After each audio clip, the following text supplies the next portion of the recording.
Kwanza nataka uniambie kushikana bega. Sisi huku tumelisikia lile neno. Sisi tuna ndugu zetu watoka vijijini Tanga huko. Wengine Usalamoni. Tukabidi tupige simu. Jamani ndugu zangu, nyinyi watu wa vijijini matabia mtu kushuka kwenye basi upajui. Baba, baba, utapigika wewe mpaka ufe. Mpaka uje kugundulika mtu kama wewe lile neno sio la kweli, wewe ushakufa. Kwa sababu kuna wangapi wamekufa. Kwa sababu mwingine toka mwanzo maumbile yake mafupi. Anakutafutia wewe sababu ya bega kukongota kuue bure sababu. Kwa sababu sisi ndio tunaishi na mamanzi. Sasa hivi kipindi cha mvua aba kashatoka toka asubuhi viungo vimezama ndani, ushamshika bega ya kukongota. Mimi naomba ndugu zangu. Sasa hivi hata kama wewe bora umwelekeze mtu kama bubu nakosa. Mwambie tu mtu mimi nataka sempe lakini mambo kama zama mama we. Usimshike mtu. Kosa la jina utachezea makofi mateke usikilizwe wewe. Hamna atoke polisi ndo msaada wako. Kwa sababu wao wanasema ukishikwa zinapotea. Tuonesheni alopotea hakuna hata mmoja. Kila mtu yuko kama kawaida. Kila mtu anaambia jamani hebu tuangalieni dunia inapoelekea. Kwa kweli.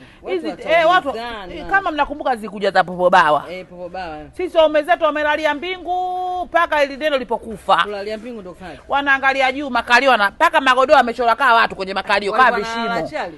Mtu anaacha anaangalia juu namna hii. Kwa sababu ya popo bawa. We mkeo mtu nakuja mnala chali mnakaja kuangalia Mungu. Mnaomba Mungu asiwakute. Neno limetutisha lile lakini ngamba alofanywa ile neno hakuna. Popo ba mali kubungo, popo ba mali kukijwe nongwa, watu kananwa pampasi zile. Wanapaa? Unamfisha mume wako. Kwa sababu bwana hata mwanamke upitiwe popo ba kidogo unaweza ukakaza lakini mume ulozaa naye watoto. Kwa lile limekuja mabega. Jamani mabega yanaua watu. Umeona? Mabega yamekuwa changamoto duniani.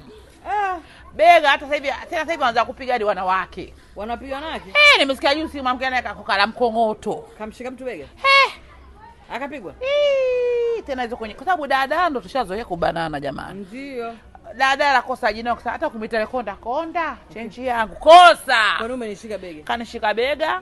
Basi sio anaingia na bana maumbile anaingia ndani basi wale hata kuchungulia kipapasa tena kwa upe. Mama wewe utachezea kipigo pale. Lakini kweli mtu apapasi aone kweupe mtu jamani. Kwanza rahisi kama hiyo. Yaani kwamba kuta hamna kitu kabisa sio kweli. Hakuna watu wanaopenda kubeba neno kama si wananchi. Umeona Mwananchi za kalipanga neno yeye kalitunga. Akilisikia tu anaenda nalo. Yaani jamani hapana, tuwe na roho za imani. Kwanza sisi binadamu, sisi wa Tanzania tupendane. Leo wenyewe kwa wenyewe tunasulubiana. Leo hapa usiki fulani wala wenyewe kwa wenyewe tunapigana mikongoto. Wenyewe kwa wenyewe. Kuna babu nimeona domo kaa jaga kama ile jaga limevimba linamninginia babu analia. Sasa mimi Mungu atanilipia. Kapigwa?